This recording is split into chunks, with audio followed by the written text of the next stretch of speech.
organisation syndicale qui est venue donc honorer de sa présence donc la présente conférence de presse de rentrée que l'alliance entre le SAEMS et le CUSEMS a encore organisée. Et comme vous le savez, c'est une alliance que nous avons mise en place depuis plusieurs années et qui a vraiment été la locomotive du mouvement syndical pour ces dernières années et plusieurs décennies même, on peut dire. Et reconnaissons également que tous les grands acquis qui ont été obtenus donc, l'ont été lors de ces dernières années-là par l'action syndicale efficace qui a été mise en place et qui a été enclenchée par cette grande alliance. Alors, donc, nous sommes à l'entame de l'année scolaire et c'est pour cette raison que nous avons jugé nécessaire d'organiser cette présente conférence de presse. Et ici, vous avez le camarade Ege Ndongosar qui a été présenté et sa délégation. Et nous avons aussi les camarades du SAEMS. Et sans plus tarder, donc, nous allons vous faire l'économie du texte liminaire de la présente conférence de presse. Je vais vous faire la version française. Le camarade Ndongosar va vous traduire le texte en Wolof. Il va donc assurer la version en Wolof. Et après maintenant, nous allons nous prêter à répondre aux questions des journalistes, s'il y en a, naturellement. L'année scolaire 2023-2024 vient d'ouvrir ses portes dans un contexte empreint d'incertitude et de crainte, liés à plusieurs facteurs, parmi lesquels on peut citer la situation politique que traverse le pays, le passif social des accords qui pèse comme une épée de Damoclès sur l'avenir de l'école sénégalaise, les nombreux cas de détention illégale et arbitraire d'enseignants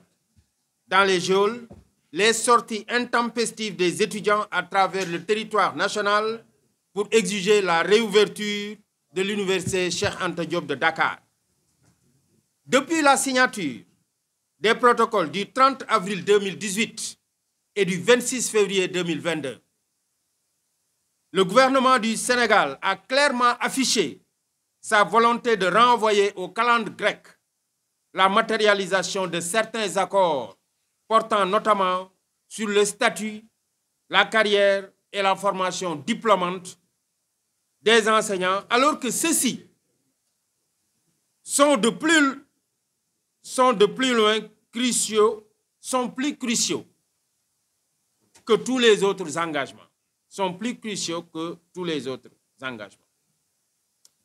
Concernant le statut des agents décisionnaires, il est aujourd'hui inadmissible et inconcevable de laisser ces derniers continuer à être les victimes expiatoires d'une fonction publique à double vitesse,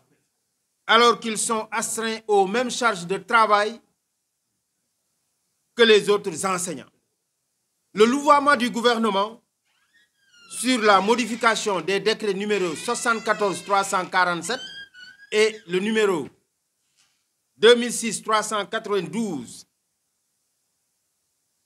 doit connaître un terme pour ces dignes enseignants qui ont tout donné pour le système éducatif sénégalais. Ils devraient donc être rétablis dans leurs droits. Par rapport aux questions de carrière, nous condamnons avec la dernière énergie la persistance des lenteurs administratives accentuées par le manque d'efficacité des bureaux relais du PAMA ouverts dans les régions, dont les habilitations relatives donc à la production de projets d'avancement ont été retirées. Nous fustigeons par la même occasion la persistance des lenteurs dans le paiement des rappels, contrairement à l'engagement pris par le gouvernement de procéder à l'appurement de cette dette due aux enseignants du Sénégal grâce à la mise en place d'un fonds. Il en est de même pour les questions de catégorisation et de paiement des indemnités qui continuent de plomber la carrière des chefs d'établissement qui, bien que promus à des postes de responsabilité, ne peuvent point jouir de leurs droits. Le gouvernement du Sénégal continue de jouer au dilatoire avec les MEPS, dont la formation en vue de leur reversement dans le code des PCM en EPS vient à peine de commencer après plusieurs mois d'attente. Ces questions de carrière se posent avec acuité dans le secteur de la formation professionnelle et technique et nécessitent une prise en charge diligente. Pour le dit secteur, d'ailleurs, je dois rappeler qu'aujourd'hui, la question nodale, c'est la révision du statut des METP, donc qui devrait bénéficier des mêmes modalités de changement de corps que ce que nous appelons les MEPS. Au-delà de ces manquements graves, il est à signaler et à déplorer le retour des politiques d'austérité qui ont contribué à asphyxier l'école sénégalaise durant les plans d'ajustement structurel avec la réduction drastique des budgets des établissements scolaires opérés cette année par le gouvernement du Sénégal. Par rapport à cela, nous devons déplorer l'absence de mesures d'accompagnement, alors que nous savons très bien aujourd'hui que ces budgets ne pourront pas permettre aux établissements scolaires de fonctionner au-delà de 3 mois, parce que c'est des budgets étriqués qu'il y a aujourd'hui dans les établissements scolaires. Ces restrictions graves et la non-priorisation de l'école expliquent également les nombreux déficits de personnel, de matériel et d'infrastructures enregistrés dans le système éducatif. Cette situation de manque, qui a été savamment bien programmée par les autorités, est d'ailleurs aujourd'hui l'argumentaire qu'ils utilisent pour vouloir cautionner un recrutement spécial basé sur le copinage et le clientélisme en lieu et place d'un concours en bonne et due forme pour l'enrôlement d'un personnel suffisant. Les syndicats doivent se mobiliser d'urgence pour sonner le glas de ces pratiques contre-productives dont le maintien aura comme seule et unique conséquence la mort de notre temple du savoir. En outre, la formation diplômante des enseignants, qui devait être érigée en axe prioritaire pour l'amélioration considérable de la qualité de notre système éducatif dans le cadre de la mise en œuvre du programme pour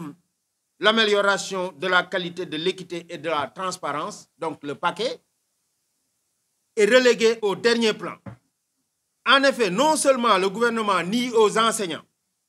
le droit de se former, mais pire encore, il recrute et injecte dans le système des agents sans formation initiale ni continuée. Cela est d'autant plus vrai que la formation des professeurs de philosophie, des chargés de cours, des professeurs contractuels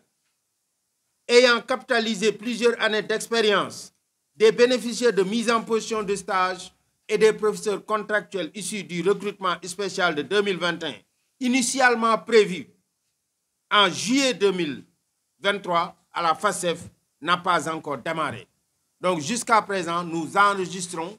des lenteurs par rapport au démarrage de la formation des professeurs au niveau de la FASTEF.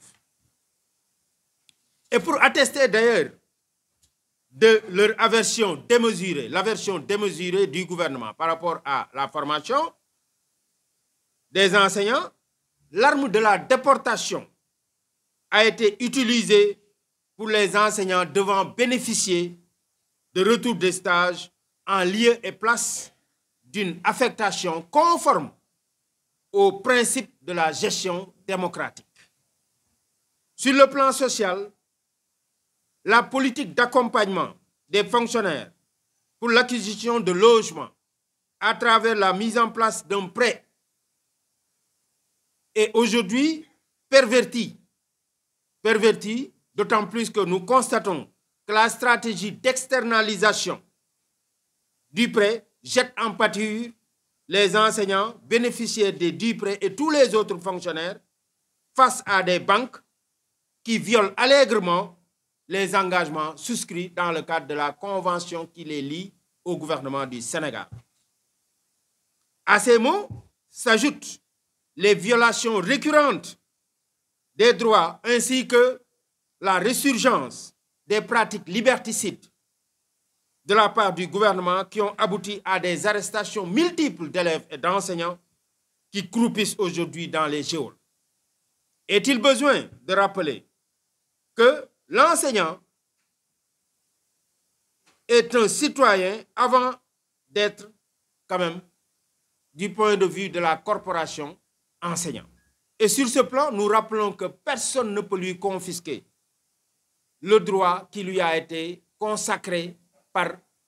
la charte fondamentale de notre pays. Il importe de dénoncer également la tentative inacceptable et inexplicable du gouvernement de prolonger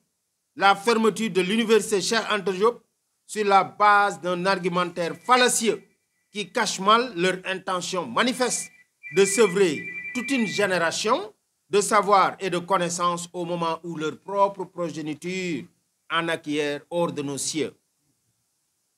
Face à tous ces maux et ces manquements, l'alliance du moyen secondaire entre le SAEMS et le CUSEMS exige du gouvernement du Sénégal l'appurement du passif des protocoles signés à travers le parachèvement de la dématérialisation des actes et des procédures,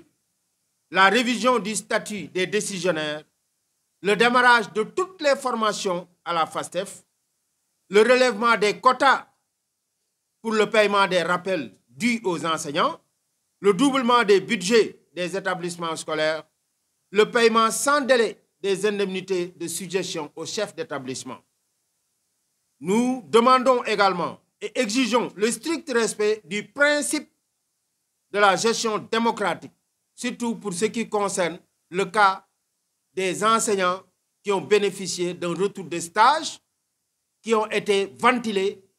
en violation flagrante des dispositions quand même de ce que nous appelons le principe de la gestion démocratique. Nous exigeons également l'arrêt systématique des restrictions des libertés et la libération des enseignants arbitrairement détenus. L'Alliance interpelle les autorités sur ces questions et appelle tous les enseignants à la mobilisation pour une école de qualité et pour exiger l'arrêt des politiques d'austérité dans le secteur de l'éducation et de la formation qui demeure le meilleur investissement à faire pour une nation. En guise d'alerte, l'Alliance décide d'adresser une lettre d'information au Premier ministre, de déposer un préavis conjoint de grève entre les deux structures syndicales et de décréter la journée du 7 novembre 2023, journée école morte, sur l'étendue du territoire national en guise d'avertissement pour exiger des autorités le respect de leurs engagements et la libération des enseignants arbitrairement détenus dans les prisons. Donc je viens de vous faire l'économie de notre texte liminaire et je vais laisser le camarade secrétaire général du CUSEMS, Ndongo Sarr, vous en faire la version en wolof.